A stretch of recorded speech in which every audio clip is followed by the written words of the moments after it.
கிறிஸ்துவுக்குள் பிரியமானவர்களே, கர்த்தராகிய இயேசு கிறிஸ்துவின் நாமத்தினால் உங்களுக்கு என் அன்பின் வாழ்த்துதலை தெரியப்படுத்துகிறேன். இன்று நாம் எப்படி ஜெபிக்க வேண்டும் என்றும் சில ஆலோசனைகளை உங்களுக்கு நான் சொல்லுகிறேன்.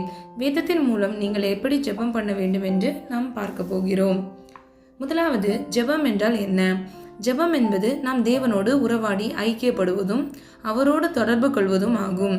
நாம் ஏன் தேவனோடு உறவாட வேண்டும் என்று நீங்கள் கேட்கலாம். அவர் நம்முடைய சிருஷ்டிகர், நமக்கு ஜீவனை தந்தவர், பரமபிதா, நல்ல நண்பர். நாம் அன்றாட வாழ்க்கையில் சோர்ந்து போகும்போது சில வேளையில் உற்சாகப்படுத்தி நமக்கு சரியான ஆலோசனைகளை சொல்லி நம்மை வழிநடத்துபவர் தான் நம்முடைய பிதாவாகிய தேவன். துன்ப நேரத்தில் துவண்டு விடாமல் பாதுகாப்பவர். எனவே இப்படிப்பட்ட நம்முடைய கரிசனை உள்ள தேவாதி தேவனை ஜெபத்தின் மூலம் உறவாடும் போது ஆவிக்குரிய வாழ்க்கையில் நிச்சயமாக மேன்மைப்படுவர்களாய் இருப்பீர்கள். நாம் எப்படியெல்லாம் ஜெபம் செய்யலாம் என்று சில ஆலோசனையின் வழியாக நான் உங்களுக்கு சொல்ல விரும்புகிறேன். தேவனை சந்திக்க ஆயத்தமாக நீங்கள் இருக்க வேண்டும். தேவனோடு உறவாடுகிற ஆவல் உங்களுக்கு இருக்க வேண்டும். தேவ சத்தம் கேட்கிற வாஞ்சை உங்களுக்கு இருக்க வேண்டும். ஜெபிப்பதற்கு அமைதியான இடம் ஒன்று உங்களுக்கு இருக்க வேண்டும். நாம அப்படி அமைதியா இருக்கிற இடத்துல ஜெபிக்கும் போது மட்டும்தான் தேவனுடைய பிரசன்னம் நம்மளை சூழ்ந்து கொள்ளும். ஏதாவது டிஸ்டர்ப் பண்ணுற இடத்துல இருந்தாலும் நம்மளால கான்சென்ட்ரேட் பண்ணி ப்ரேயர் பண்ண முடியாது. ஸோ கூடுமான வரைக்கும் நீங்கள் ப்ரேயர் பண்ணுறீங்க அப்படின்னா அமைதியான இடத்த நீங்கள் தெரிந்து கொள்ளுங்க. பிரத்யோகமான நேரம் அப்படின்னா நீங்கள் குறிப்பிட்ட நேரத்தை நீங்கள் செட் பண்ணணும். ஒருவேளை நீங்கள் 5 மணிக்கு ப்ரேயர் பண்ணுறீங்க அப்படின்னா next day 5 o'clock same time நீங்கள் ப்ரேயர் பண்ணணும். அப்படி அந்த சேம் டைம் நீங்கள் ப்ரேயர் பண்ணீங்க அப்படின்னா அது ஒரு ஒழுங்காக இருக்கும். அப்போ உங்களுடைய வாழ்க்கையில் நீங்கள் எந்த டைமில் எங்கே இருந்தாலுமே அந்த டைமில் உங்களுக்கு ப்ரேயர் பண்ணணுன்ற அந்த தாட் இருக்கும். தேவன்கிட்ட நீங்கள் நெருங்கி உறவாட இது உங்களுக்கு ஹெல்ப் பண்ணும். கடைசியாக ஜெப குறிப்புகளோடு நீங்கள் போகணும். நீங்கள் சும்மா போய் ஜெபிக்கிறதுக்கும் நீங்கள் குறிப்புகள் எடுத்து வச்சுட்டு நீங்கள் போய் ஜெபிக்கும் போது உங்களுக்கு நீங்கள் ரெண்டுத்தையும் நீங்கள் ட்ரை பண்ணி பாருங்கள். உங்களுக்கு டிஃப்ரென்ஸ் கண்டிப்பாக தெரியும். இந்த 6 வகையான காரியங்கள் நம்முடைய வாழ்க்கையில் இருக்குதா அப்படின்னு சொல்லி ஆலோசிச்சு பாருங்க. உங்களுடைய வாழ்க்கையில் இந்த 6 காரியங்கள் இருந்துச்சு அப்படின்னா உங்களுடைய வாழ்க்கை ஒழுங்கும் கிரமயமாக இருக்கும். அப்படி இல்லை அப்படின்னா நீங்கள் இன்னிலிருந்து அதை ஸ்டார்ட் பண்ணுங்க. அவருடைய உன்னத திட்டத்துக்குள்ள தேவன் உங்களுக்காக வைத்திருக்கிற எதிர்காலத்தின் காரியங்களை குறித்து நீங்கள் அறிந்து கொள்ள முடியும். தினமும் காலையில் ஜெபிக்க வேண்டும். அதிகாலை நேரம் ஜெபிப்பதற்கு மிக சிறந்த நேரம். மார்க் 1:35 நீங்கள் இதை பார்க்கலாம். அதிகாலையில் தேடுகிறவர்கள் என்னை கண்டடைவார்கள் என்று நீதிமொழிகள் 8:17 நாம் பார்க்கிறோம். நாம் தினமும் ஜெபிக்கிற பழக்கமும் வழக்கமுமாக உள்ளவர்களாக இருக்க வேண்டியது அவசியம். ஒருவேளை நீங்கள் எப்படி ஜெபிக்க வேண்டும், என்ன சொல்லி ஜெபிக்க வேண்டும், யாரை நோக்கி ஜெபிக்க வேண்டும், எந்த சமயத்தில் ஜெபிக்க வேண்டும் என்பதை அறியாமல் இருக்கலாம். இதற்காக நான் சில மாதிரியான ஜெபத்தை குறித்து வேதத்தின் வழியாக உங்களுக்கு சொல்லுகிறேன். நாம் ஜெபிக்கும் போது எப்படி ஜெபிக்க வேண்டும்? நாம் என்றும் பிதாவை நோக்கி ஜெபிக்கிறவர்களாக இருக்க வேண்டும். இதை நாம் லூக்கா 11:2 பார்க்கிறோம். இரண்டாவது, இயேசுவின் நாமத்தினால் நான் ஜெபிக்க வேண்டும். இயேசுவின் நாமத்தில் வல்லமை இருக்கிறது. நம்ம எந்த ஜெபம் பண்ணாலும் நமக்கு முடிக்கும் போது இயேசுவின் நாமத்தில் சொல்லி முடிக்க வேண்டும். கரெக்டாக சொல்லணும்னா இயேசுவின் நாமத்தில் ஜெபிக்கிறோம் நல்ல பிதாவே அப்படின்னு சொல்லி நீங்கள் முடிக்கணும். எந்த ஜெபம் நீங்கள் பண்ணாலும் இயேசுவை சொல்லி நீங்கள் முடித்தா மட்டும்தான் அந்த ஜெபம் கேட்கப்படும். மூன்றாவது, ஆவியில் நிறைந்து நீங்கள் ஜெபிக்கிறவங்களா காணப்படுங்கணும். ஒருவேளை நீங்கள் புதுசாக ரட்சிக்கப்பட்டிருக்கீங்க அப்படின்னா நீங்கள் முயற்சி பண்ணுங்க. எப்படிலாம் நம்ம ஜெபம் பண்ணணும் அப்படின்னு சொல்லி ஜெபத்தில் அடங்கியுள்ள பகுதிகளை குறித்து நம்ம பார்க்கலாம். முதலாவது, தொழுது கொள்ளுதல். சங்கீதம் 100:4 அவர் வாசல்களில் துதியோடும் அவர் பிரகாரங்களில் புகழ்ச்சியோடும் பிரவேசித்து அவரை துதித்து அவருடைய நாமத்தை ஸ்தோத்திரியுங்கள். ஹல்லேலூயா. நாம் தொழுது கொள்ளுதல் என்றால் தேவனை புகழ்ந்து பாடி துதித்து ஸ்தோத்திர பலிகளை ஏறெடுத்து நாம் ஜெபிப்பது. இரண்டாவது, பாவ அறிக்கை செய்தல். நம்ம டெய்லியும் பாவ அறிக்கை பண்ணணும். ஒருவேளை நம்ம அறியாமலே சில தவறுகள் நம்ம செஞ்சிருக்கலாம். ஸோ அறிந்தும் அறியாமல் நம்ம செய்கிற தவறுகளை மன்னிப்பு கேட்டு ஜெபிக்கிறது ரொம்ப ரொம்ப நல்லது. நான் பாவமே பண்ணல, ஸோ நான் இன்னைக்கு ஜெபிக்க மாட்டேன் அப்படின்ற ஒரு எண்ணம் உங்களுக்கு இருக்க வேண்டாம். நீங்கள் டெய்லியும் உங்கள் டே டு டே லைஃப்பில் பாவ அறிக்கை பண்ணீங்க அப்படின்னா உங்களுக்கு நல்லது. இது நம்ம ஏசாயா 59:1-2 பார்க்கிறோம். மூன்றாவது விண்ணப்பம் செய்தல். உங்களுக்கு என்னெல்லாம் ப்ரேயர் ரிக்வெஸ்ட் இருக்கோ அதை வந்து நீங்கள் ஷெட்யூல் பண்ணி ஒரு டைரியில் இல்லைனா வந்து ஒரு நோட் புக்கில் எழுதி நீங்கள் வந்து அதை உங்கள் ப்ரேயர் ரூமில் எடுத்துகிட்டு போயிட்டு நீங்கள் அந்த விண்ணப்பங்களை தேவனிடத்தில் ஏறெடுக்கலாம். ஆனால் நீங்கள் ஃபஸ்ட்டு வந்து துதிக்கணும், செகண்ட் வந்து பாவரிக்கை பண்ணணும், மூணாவது வந்து நீங்கள் விண்ணப்பம் பண்ணணும், நாலாவது கடைசியாக நீங்கள் இந்த ஜெபத்தை முடிக்கும் போது நீங்கள் நன்றி சொல்லி முடிக்கணும். எப்படி முடிக்கணும் அப்படின்னா, நான் பண்ண ஜெபத்துக்கு நீங்கள் வந்து பதில் கொடுத்துட்டீங்க, நான் விசுவாசிக்கிறேன் அப்படின்னு சொல்லி நீங்கள் விசுவாசமாக இருக்கணும். பிரியமானவர்களே, எப்பொழுதும் நீங்கள் ஜெபிக்கும் போது அதை பெற்றுக்கொள்ளணுன்ற நிச்சயத்தோடு நீங்கள் அதை முடிக்கிறவங்களா இருக்கணும். ஒருவேளை நீங்கள் டவுட்டாக டபுள் மைண்டாக இருந்தீங்க அப்படின்னா கண்டிப்பாக அது வந்து கரெக்டான ஜெபம் கிடையாது. ஏன்னா வேதத்தின்படி இருமனம் உள்ளவர்கள் இடறி விழுவார்கள் என்று வேதம் சொல்லுகிறது. நீங்கள் ஒன்ஸ் ஜெபிச்சிட்டிங்க அப்படின்னா, கர்த்தர்கிட்ட உங்கள் விண்ணப்பங்களை அனுப்பிட்டீங்க அப்படின்னா கண்டிப்பாக நிச்சயமாக 100க்கு 100 உங்களுக்கு பதில் கிடைக்கும் என்று நீங்கள் விசுவாசிக்கிறவர்களாக இருக்கணும். நீங்கள் நன்றி சொல்லி முடிச்சிடலாம். ஆனால் இந்த ஜெபங்கள் ஏறெடுக்கும் பொழுது என்னென்ன குவாலிட்டிஸ் உங்களுக்குள்ளே இருக்கணும், என்னென்ன தன்மைகள் உங்களுக்கு இருக்கணும்னு சொல்லி நான் சொல்கிறேன். முதலாவது, தாழ்மையாய் ஜெபிக்க வேண்டும். பிரியமானவர்களே, நாம் கர்த்தருடைய சமூகத்தில் நம்மை தாழ்த்துகிறவர்களாய் இருக்க வேண்டும். யாக்கோபு 4வது அதிகாரம் 10வது வசனத்தின்படி, கர்த்தருக்கு முன்பாக தாழ்மைப்படுங்கள், அப்பொழுது அவர் உங்களை உயர்த்துவார். ஹல்லேலூயா. நம்ம எப்பொழுதும் நம்மை தாழ்த்துகிறவர்களாய் இருக்க வேண்டும். கர்த்தர் உங்களை எல்லாருக்கும் முன்னாடி கண்டிப்பா உயர்த்துவார். இரண்டாவது, விசுவாசத்தோடு நீங்க ஜெபிக்கணும். விசுவாசம் எப்படி இருக்கணும்னா, கடுகளவு அப்படின்னு சொல்லி பார்க்கிறோம். கடுகளவு விசுவாசம் உனக்கு இருந்தாலும் நீ மலையை பார்த்து பெயர்ந்து போ என்று சொன்னாலும் அது பெயர்ந்து போகும் அப்படின்னு சொல்லி வேதம் சொல்லுகிறது. ஆனால் நான் உங்களுக்கு சொல்கிறேன், கடுகுன்னா நீங்கள் நினைக்கிற மாதிரி கிச்சனில் இருக்கக்கூடிய கடுகு, நீங்கள் சாப்பிட்ற கடுகு கிடையவே கிடையாது. அதோட ரைட் மீனிங் என்ன அப்படின்னா, கடுகுன்றது வந்து ஒரு உயர்ந்த மரம். அந்த அளவுக்கு உங்களோட விசுவாசம் பெரியதாக இருக்க வேணும். அதுதான் அதோட உண்மையான அர்த்தம். இது நிறைய பேருக்கு தெரியறதில்ல. ஸோ பெரிய உயர்ந்த மரத்தை போல உங்களுடைய விசுவாசம் உயர்ந்ததாக இருக்கணும். ஸோ உங்களோட ஜெபத்தில் நீங்கள் வந்து ஃபஸ்ட்டு உங்களுக்கு ஏர்லியராக சொன்ன மாதிரி தான் நீங்கள் வந்து எந்த டவுட்டும் இல்லாமல் நீங்கள் ப்ரேயர் பண்ணணும். மூன்றாவது, நம்பிக்கையோடு நீங்கள் ஜெபிக்கணும். அப்போ இது நம்ம பெற்றுக்கொள்வோம் அப்படின்னு சொல்லி நம்பிக்கையோடு நிச்சயத்தோடு ஜெபிக்கணும். விசுவாசம்ன்றது இயேசு மீதும் பிதாவாகிய தேவன் மீதும் பரிசுத்தாவியன் மீதும் இருக்கணும். அப்போ அந்த ஜெபம் கேட்கப்படும். ஆனால் நம்பிக்கை அப்படின்றது வந்து இதை நான் பெற்றுக்கொள்வேன், இது கண்டிப்பாக எனக்கு நடக்கும் அப்படின்றது தான் நம்பிக்கை. ஓகேங்களா? நீங்கள் கண்டிப்பாக இப்படி ஜெபிங்க, உங்களோட ஜெபம் சீக்கிரத்தில் கேட்கப்படுறத நீங்கள் பார்ப்பீங்க. நான்காவது, பாவ மன்னிப்பின் நிச்சயத்தோடு. அப்போ நம்மளுடைய பாவங்கள், அறிந்து அறியாமல் செய்த பாவங்கள், மறைவான பாவங்கள், ஒரு நீங்கள் வந்து யாருக்குமே தெரியாது அப்படின்னு நினச்சிட்டு இருக்கக்கூடிய அந்த இருளில் இருக்கிற பாவம் கூட நீங்கள் ஒப்பு கொடுத்து அந்த நிச்சயத்தை நீங்கள் பெற்றுக்கொள்ளணும். தேவன் முன்னாடி, தேவன் பரிசுத்தர். ஆகவே நீங்கள் ஒரு ஜெபத்தை ஜெபிச்சு நீங்கள் வந்து அந்த நன்மையை பெற்றுக்கொள்ள வேண்டும் நீங்கள் விரும்பினீங்க அப்படின்னா நீங்கள் கண்டிப்பாக நீங்கள் போயிட்டு உங்களோட மறைவான பாவத்தை இயேசு கிறிஸ்து கிட்ட நீங்கள் ஒப்பு கொடுத்து நீங்கள் ஜெபிக்கணும். நீங்கள் எப்போ ஒப்பு கொடுக்குறீங்களோ அதுக்கப்புறம் அதை நீங்கள் திருப்பி நீங்கள் வந்து செய்யவே கூடாது. நீங்கள் அப்படி இருந்தீங்க அப்படின்னா மட்டும்தான் உங்கள் இருதயத்தில் எந்த கில்ட்டி கான்ஷியஸ், குற்ற உணர்ச்சி ஒன்றுமே இருக்காது.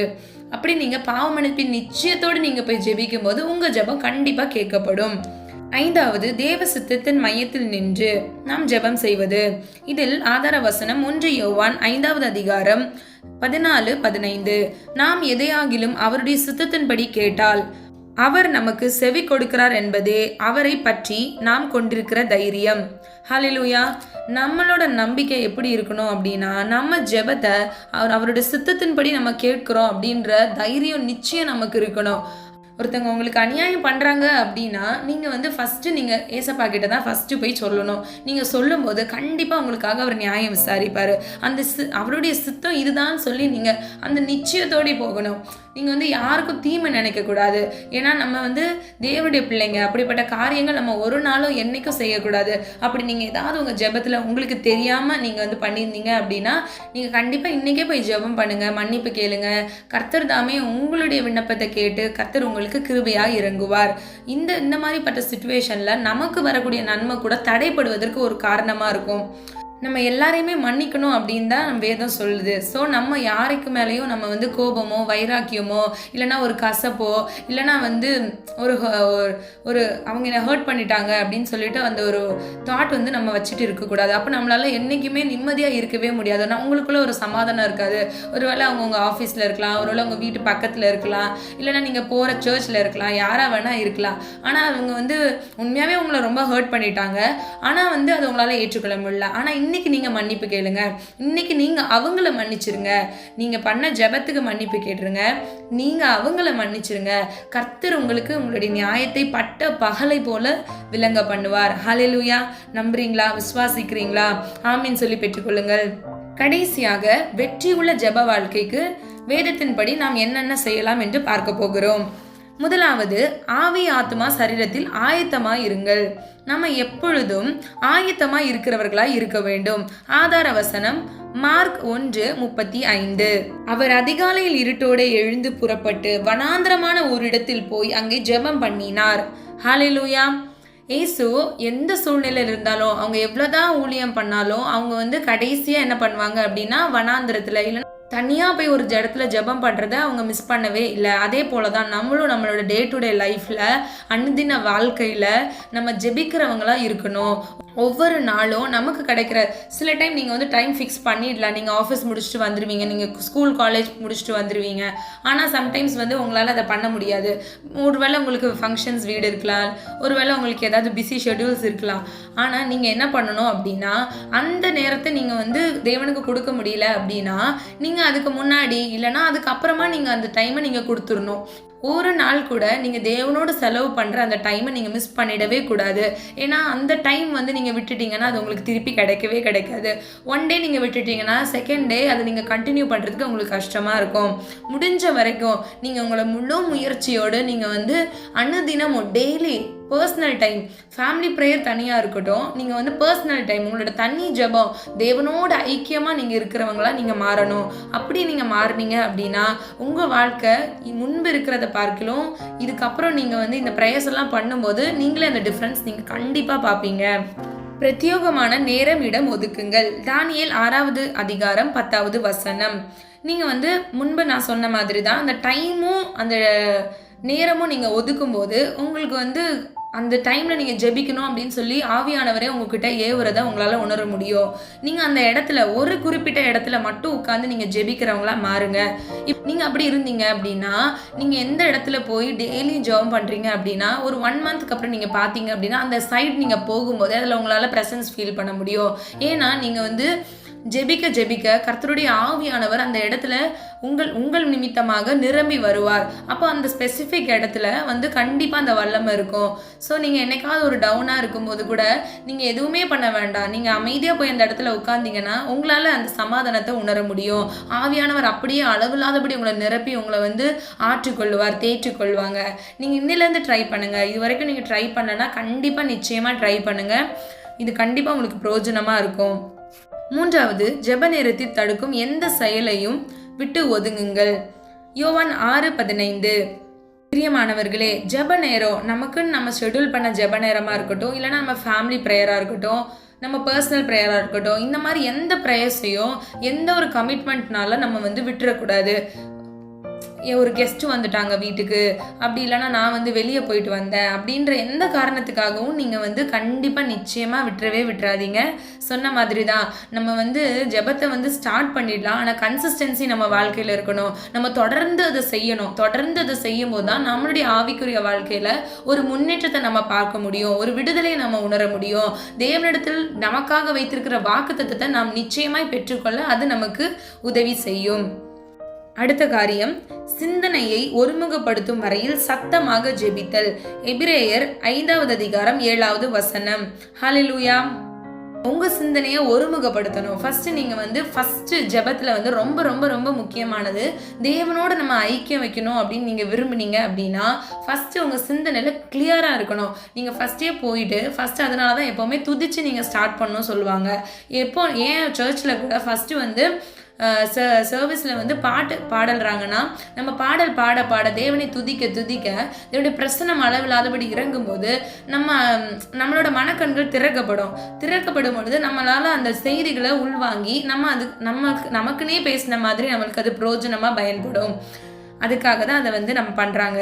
நீங்களும் உங்களோட தனிப்பட்ட வாழ்க்கையில் நீங்கள் ஒருமுகப்படுத்துகிறவங்களா நீங்கள் இருக்கணும். ஃபஸ்ட் எடுத்த உடனே போயிட்டு டக்கு டக்குன்னு நீங்கள் ப்ரேயரை ஸ்டார்ட் பண்ணிடக்கூடாது.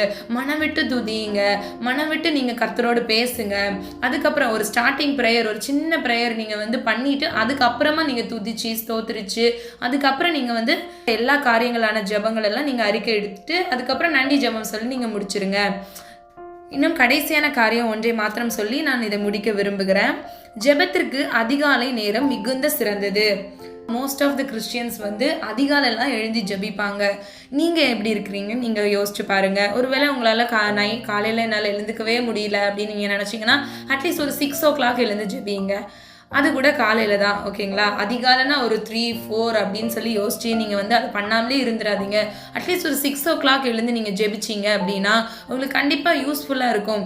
ஏன்னா நீங்கள் வந்து தூங்கி எழுந்தவுடன் நீங்கள் வந்து உங்கள் மைண்டு, உங்களோட இருதயம் எல்லாமே கிளியராக இருக்கும். அப்போ நீங்கள் தேவன்கிட்ட நீங்கள் பேசுகிறதுக்கு உங்களுக்கு ஈஸியாக இருக்கும்.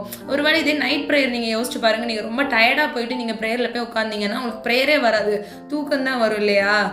ஆனால் நீங்கள் இதுவே மார்னிங் நீங்கள் பண்ணீங்க அப்படின்னா உங்களுக்கு ரொம்ப ரொம்ப உற்சாகமாக இருக்கும். உங்களால் அந்த ஆவி பலனாக இருக்கிறத நீங்கள் உணர முடியும். ஏன்னா மாம்சம் தான் பலவீனமானது, ஆனால் ஆவியோ உற்சாகமானது. நீங்கள் ஜெபிக்க விடாதபடிக்கு பல தடைகள், பல போராட்டங்கள் உங்களுடைய வாழ்க்கையில் வரலாம். ஆனால் நீங்கள் இந்த நேரத்தை உங்களுடைய மாம்சத்தை நீங்கள் ஒடுக்கி நீங்கள் உங்கள் ஆவியின்படி நீங்கள் நடந்து இயேசு கிறிஸ்துக்கிட்ட நீங்கள் ஹெல்ப் கேட்டு நீங்கள் முன்னேறி போனீங்க அப்படின்னா உங்களுடைய வாழ்க்கையில் கண்டிப்பாக நிச்சயமாக ஒரு பெரிய ஆசீர்வாதம் காத்துட்ருக்கு. நாம் ஜெபிக்கலாமா? அன்பின் பிதாவே, அப்பா, இந்த நேரத்தில் ஆண்டவரே என்னோடு இணைந்து ஜெபிக்கிற ஒவ்வொருவருக்காக நான் வருகிறேன் ஆண்டவரே. அப்பா, இந்த ஜெபத்தை குறித்து நாங்கள் பல காரியங்கள் வேதத்தின்படி அறிந்து கொள்ள கர்த்தர் தாமே கிருபை செஞ்சீங்க. அதற்காக உம்மை நன்றியோடு துதிக்கிறோம், ஸ்தோத்திரிக்கிறோம் ராஜா. ஆண்டவரே, சத்துவம் இல்லாதவர்களுக்கு சத்துவத்தை கொடுக்கிற தேவன் நீர் அல்லவா ஆண்டவரே. அப்பா, எங்கள் ஒவ்வொருவரையும் அப்பா அறிந்து ஆராய்ந்து தெரிந்து வைத்திருக்கிற தேவன் நீர் ஆண்டவரே. எங்களுடைய குற்றங்கள் குறைகளை எல்லாம் மன்னித்து ஆண்டவரே அனுதின வாழ்க்கையில் அப்பா உம்மோடு உறவாட, உம்மோடு ஐக்கியப்பட, அந்த ஜெப வாழ்க்கை நாங்கள் முன்னேறி செல்ல கர்த்தர் தாமே எங்களுக்கு கிருபை செய்வீராகப்பா. ஆண்டவரே, எத்தனையோ வேலைகள்ல ஆண்டவரே அப்பா டைமே இல்லாமல் ஓடிக்கொண்டிருக்கிறவர்கள் கூட இந்த காணொலியை கேட்டுக்கொண்டிருந்தாங்கன்னா அவங்களுக்கு ஆண்டவரே அந்த குறிப்பிட்ட நேரத்தில் ஆண்டவரே அவங்க ஜெபிப்பதற்கு கர்த்தர் தாமே ஆண்டவரே கிருபை செய்வீராக.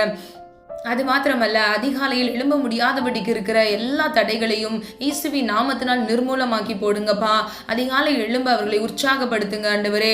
அப்பா நீர் ஆண்டவரே அப்பா அவர்களோடு இருந்து அப்பா வலது இடதுபுறம் சாயாதபடி அவர்களை நித்திய பரிசுத்த வழியில நீங்க தாமே நடத்தி அப்பா நீங்கள் கூடவே இருந்த ஆண்டவரே சகலத்தையும் அப்பா நன்மையானதை செய்து முடிக்க வல்ல தேவன் நீர் ஆண்டவரே. அவங்களுடைய வாழ்க்கையில் ஒரு அற்புதத்தை கட்டளையிடுங்க தகப்பனே. இயேசுவின் வல்லமையுள்ள நாமத்தினால் ஜெபிக்கிறேன் ஆண்டவரே. நான் ஜெபித்த இந்த ஜெபத்திற்கு ஆமென் என்று பதில் கொடுங்கப்பா ஆண்டவரே. விசுவாசத்தோடு ஜெபிக்கிறேன் ஆண்டவரே. ஒவ்வொருவரையும் கர்த்தர் ஆண்டவரே அப்பா நீர் சந்திக்க போகிறீர், அதற்காக நன்றி அப்பா. ஆவிக்குரிய காரியங்களில் அவர்களுடைய வாழ்க்கையில் ஒரு முன்னேற்றத்தை கொடுக்க போறீங்க, அதற்காக நன்றி ஆண்டவரே. அப்பா, இந்த காணொலியை கேட்டுக்கொண்டு துக்கத்தோடு எனக்கு ஜெபம் வரல, எனக்கு போராட்டம் அதிகமாக இருக்குது, என்னால் எழும்ப முடியல, காலையில் நான் பிரயாசப்படுறேன், என்னால் ஜெபிக்க முடியல, ஆதியில் உள்ள ஜெபம் என் வாழ்க்கையில் இல்லை, பல மணி நேரம் நான் முன்பு ஜெபிச்சேன் ஆனால் இப்போ என்னால் பண்ண முடியல அப்படின்னு சொல்லி யாராவது ஆண்டவரே அப்பா இந்த ஜெபத்தில் என்னோடு இணைந்திருந்தாங்கன்னா இயேசுவின் வல்லமையுள்ள கரம் அவர்களை இப்பொழுதே தொடுவதாக தகப்பனே. அவங்களுக்குள்ளே இருக்கக்கூடிய அப்பா எல்லா சோர்வுகளையும் இயேசுவின் நாமத்தினால் ஆண்டவரை எடுத்து போட்டு ஆண்டவரே ஒரு சத்துவத்தை நீர் கொடுக்கும்படியாய் ஜெபிக்கிறேன் அப்பா. பரிசுத்த ஆவியானவர் ஆண்டவரே எங்களுக்குள் வரும் பொழுது நீங்கள் பலனடைந்து என்று வேதம் சொல்லுகிற தகப்பனே. பரிசுத்த ஆவியானவர் நிரப்புவீராகப்பா, ஒவ்வொருவரையும் நிரப்பி ஆண்டவரே அவர்களுக்கு முழு விடுதலை நீர் கட்டளையிட்டதற்காக உம்மை நன்றியோடு துதிக்கிறேன் ஆண்டவரே. அப்பா, காணொலி கேட்ட ஒவ்வொருவரும் ஆண்டவரே அப்பா ஜெபித்தில் வல்லவர்களாய் மாற ஆண்டவரே, ஜெபித்து முன்னேற ஆண்டவரே அவர்களுக்கு நீர் வைத்திருக்கிற வாக்குத்தத்தை பெற்றுக்கொள்ள கர்த்தர் தாமே கிருபை செய்யுங்க. உடைய வல்லமையுள்ள கருத்துக்குள்ள ஒவ்வொருவரையும் தாழ்த்தி வெறுமையாக்கி கருத்துக்குள்ள ஒப்பு கொடுக்கிறேன். மீட்பர் இயேசு கிறிஸ்து மூலம் ஜெபிக்கிறோம் பிதாவே, ஆமீன். God bless you. இந்த வீடியோ உங்களுக்கு பிடிச்சிருந்துச்சுன்னா லைக் பண்ணுங்க, ஷேர் பண்ணுங்க, சப்ஸ்கிரைப் பண்ணுங்க, பெல் ஐகான் கிளிக் பண்ணுங்க.